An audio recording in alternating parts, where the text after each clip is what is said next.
গৌতম বুদ্ধ হলেন বৌদ্ধ ধর্মের প্রবর্তক। জন্মের পর তার নাম রাখা হয় সিদ্ধার্থ গৌতম ও সাক্ষ্য সিংহ। দেবী মহামায়া কপিলা বস্তু থেকে পিতার রাজ্যে যাওয়ার সময় লুম্বিনী কাননে গৌতম বুদ্ধের জন্ম হয়। এই মহাপুরুষ জন্মানোর সাথে সাথে 7 পা হেঁটে সামনে এগিয়ে যায় এবং 7টি পায়ের নিচে 7টি পদ্মফুল প্রস্ফুটিত হয় এবং শেষ পদ্মে দাঁড়িয়ে তিনি উচ্চ কণ্ঠে বলেছিলেন, জগতে আমিই অগ্র, আমিই জ্যেষ্ঠ, আমিই শ্রেষ্ঠ, ইহাই আমার অন্তিম জন্ম। জন্মের 5ম দিনে রাজা শুদ্ধোদন তার সন্তানের নামকরণ ও তার ভাগ্য গণনা করার জন্য 8 জন জ্ঞানী ব্যক্তিকে ডাকলেন। তারা গণনা করে বললেন, এই কুমার 32 প্রকার মহাপুরুষ লক্ষণযুক্ত। এইরকম লক্ষণযুক্ত মহাপুরুষের মাত্র 2টি গতি, অন্য কোনো গতি নেই। যদি তিনি সংসারী হন তাহলে তিনি চক্রবর্তী রাজা হবেন, আর যদি সংসার ত্যাগ করে প্রভুচ্চ গ্রহণ করেন তাহলে তিনি জগৎপূজ্য বুদ্ধ হবেন। তাদের মধ্যে সর্বকনিষ্ঠ কুণ্ডুন্য নিশ্চিত করে বললেন যে রাজকুমার একদিন সত্যের সন্ধানে বেরিয়ে যাবেন এবং বুদ্ধ হবে। রাজা জিজ্ঞাসা করলেন, আমার সন্তান কি দেখে এই সংসার ত্যাগ করবে?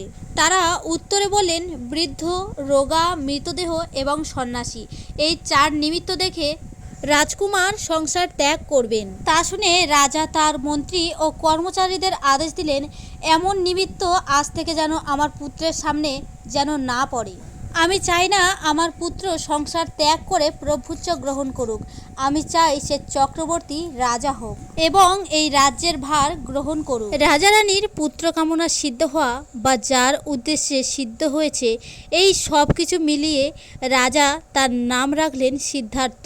সিদ্ধার্থের জন্মের 7 দিন পর মাতা মহামা মৃত্যুবরণ করেন এবং সিদ্ধার্থের লালন পালন করেন তার মাসি গৌতমী। ছোটবেলা থেকে রাজকুমার বিভিন্ন শাখায় শিক্ষা অর্জন করেন। রাজকুমারের শিক্ষা, বুদ্ধি ও মেধা দেখে গুরুরা আশ্চর্য হতেন। তিনি অল্প কিছুদিনের মধ্যে সকল শিল্পকলায় পারদর্শী হয়ে উঠলেন। রাজা রাজকুমার জন্য শীত, গ্রীষ্ম, বর্ষার উপযোগী করে একটি সুরম্য প্রাসাদ নির্মাণ করলেন এবং তার মনোরঞ্জনের জন্য 40,000 নর্তকীও সেখানে রাখলেন। রাজকুমারকে সংসারমুখী করার জন্য মাত্র 19 বছর বয়সে যশোধরা বা গোপা দেবীর সঙ্গে তার বিবাহ দিয়ে দেন। বিয়ের পর রাজকুমারের দিন খুবই আনন্দে কেটে যাচ্ছিল। এরপর রাজকুমার যখন 29 বছর বয়সে পদার্পণ করলেন তখন তার রাজ্য ভ্রমণের ইচ্ছা জাগলো।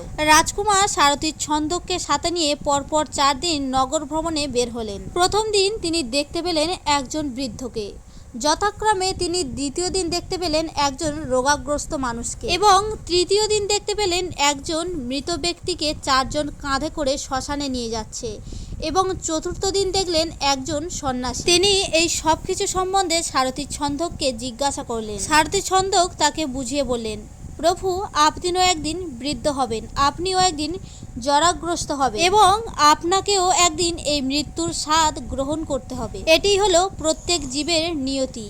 আর এই সব কিছু থেকে মুক্তি পেতে এই চতুর্থ ব্যক্তিটি ভোগবিলাস বিসর্জন দিয়ে সংসার ত্যাগ করে মুক্ত পুরুষ হতে মুক্তির অন্বেষণে সন্ন্যাস জীবন গ্রহণ করেছে।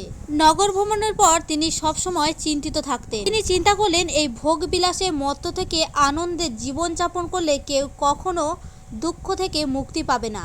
এই সমস্ত দুঃখ থেকে মুক্ত হওয়ার জন্য এবং অন্যকে মুক্ত করার জন্য রাজকুমার সংসার ত্যাগের সিদ্ধান্ত নিলেন। এই সময় রাজকুমারের একটি সন্তান জন্মগ্রহণ করে। সেই দিনটি ছিল আষাঢ়ী পূর্ণিমা। গৌতম বুদ্ধ নিজের স্ত্রী, পুত্র ও পরিবারকে নিঃশব্দে বিদায় জানিয়ে সংসার ত্যাগ করলেন।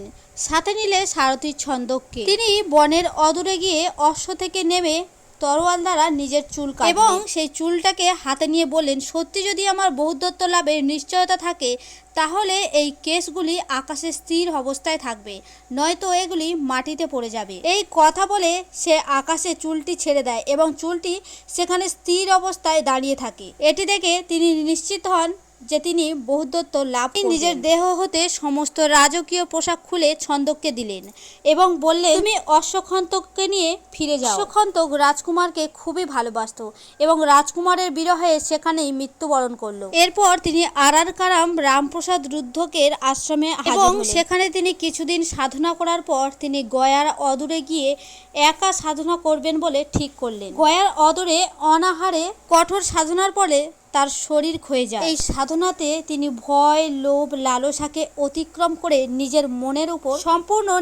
মনের উপর নিয়ন্ত্রণ লাভের সক্ষম হলেন। কিন্তু সহসা বুঝতে পারলেন যে সত্যকে জয় করতে হলে একেবারে অনাহারে না থেকে ভোগবিলাসের পথ ত্যাগ করে মধ্যম পথ অবলম্বন করা উচিত। গৃহত্যাগের 6 বছর পর সেনামি নামের কুলবধূ সুজাতার দেয়া পায়েস্বর্ণ গ্রহণ করেন এবং সেই স্বর্ণ পাত্রটি নিয়ে নদীর ধারে গিয়ে বলেন, আজ রাতে যদি আমি বৌদ্ধত্ব লাভ করতে পারি তাহলে এই পাত্রটি স্রোতের বিপরীতে যাবে, আর অন্যথায় না হলে এই পাত্রটি ডুবে যাবে। এই বলার সাথে সাথে সেই সোনার পাত্রটি স্রোতের বিপরীতে যেতে লাগলো এবং মাঝামাঝি গিয়ে পাত্রটি ডুবে গেল। এটি দেখে গৌতম বুদ্ধ নিশ্চিত হলেন যে তিনি আজ রাতেই বৌদ্ধত্ব লাভ করতে পারবেন। তারপর নুরঞ্জনা নদীতে স্নান করে উলুবেড়িয়া গমন করেন। সেখানে তিনি একটি অশ্বত্থ গাছের নিচে বজ্রাসনে বসে সংকল্প নিলেন, এই আসনে আমার রক্ত মাংস শুকিয়ে যাক, শরীর বিনষ্ট হয়ে যাক, তবুও পরম বুদ্ধি জ্ঞান লাভ না করে এই আসন ছেড়ে উঠব না। এমন সময় পাপিমা কখনো ভীষণ আকৃতি রূপ ধারণ করে, কখনো সহস্র হস্তে অস্ত্র নিয়ে বোধিসত্ত্বের ধ্যান ভঙ্গ করার ব্যপ্ত চেষ্টা করলেন, কখনো উত্তপ্ত শিলাবৃষ্টি বর্ষণ করে, কিন্তু তিনি সাধনায় স্থির রইলেন।